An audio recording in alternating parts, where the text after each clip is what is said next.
नमस्कार मित्रों, आज चिंतन में जानिए चाय के घातक दुष्परिणाम।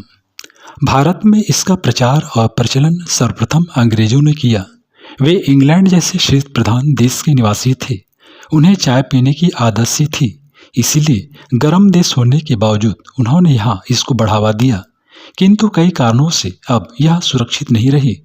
इनमें पहला है इसमें विद्यमान लेड धातु की घातक मात्रा। हैदराबाद उपभोक्ता शोध संस्थान द्वारा की गई जांच से ज्ञात हुआ है कि भारत में पाए जाने वाले चाय के करीब 50 ब्रांडों में से कोई भी ऐसा नहीं है जो पूर्णतः लेड रहित हो। ऐसा कदाचित हो भी नहीं सकता। कारण यह कि चाय के प्रसंस्करण के दौरान इसकी कुछ मात्रा डालनी आवश्यक होती है। शरीर में पहुंचकर यही नुकसान पहुंचाती है। यूँ तो यह मात्रा खाद्य सुरक्षा कानून द्वारा निर्धारित सीमा के अंतर्गत ही होती है, पर हाल के वर्षों में हुए शोधों में अब यह सीमा भी सुरक्षित नहीं रही। परीक्षणों से विदित हुआ कि भारत में पाई जाने वाली विभिन्न किस्मों में 1 भाग प्रति 10 लाख से लेकर 9.5 भाग प्रति 10 लाख तक लेड मौजूद होता है। जांच के दौरान चाय के गोल दाने और पाउडर में इसकी सर्वाधिक मात्रा देखी गई।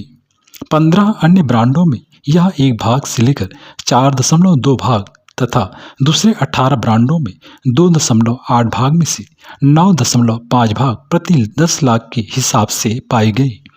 इसके अतिरिक्त 7 पत्तीदार किस्मों में कुछ नशीले तत्व भी वर्तमान थे। इनकी मात्रा 3 भाग से 4.8 भाग प्रति 10 लाख थी।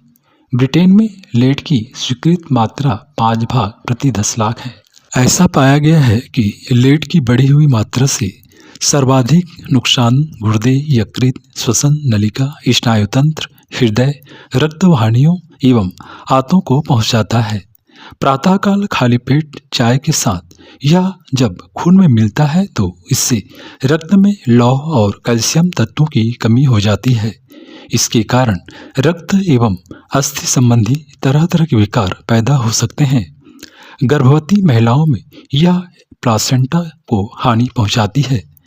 इसके अतिरिक्त चाय पत्ती में डीडीटी, टैनिन, कैफीन, नमी एवं दूसरी धातुओं की उपस्थिति की भी जांच होती है।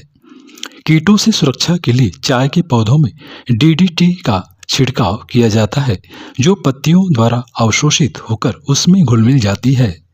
वर्तमान समय में भारतीय मानक ब्यूरो द्वारा इसकी निर्धारित सीमा 5 भाग प्रति 10 लाख है। इसे भी घटाने की जरूरत है। टैनिन और कैफीन चाय के मौलिक तत्व हैं। टैनिन से चाय की खुशबू और रंग निश्चित होता है, किंतु इसकी मात्रा कितनी हो इस संबंध में कोई नीति निर्धारण नहीं है। इसी प्रकार कैफीन की सीमा भी तय नहीं है, लेकिन इराक आदि देशों में इसका मानक 1% तक निर्धारित है।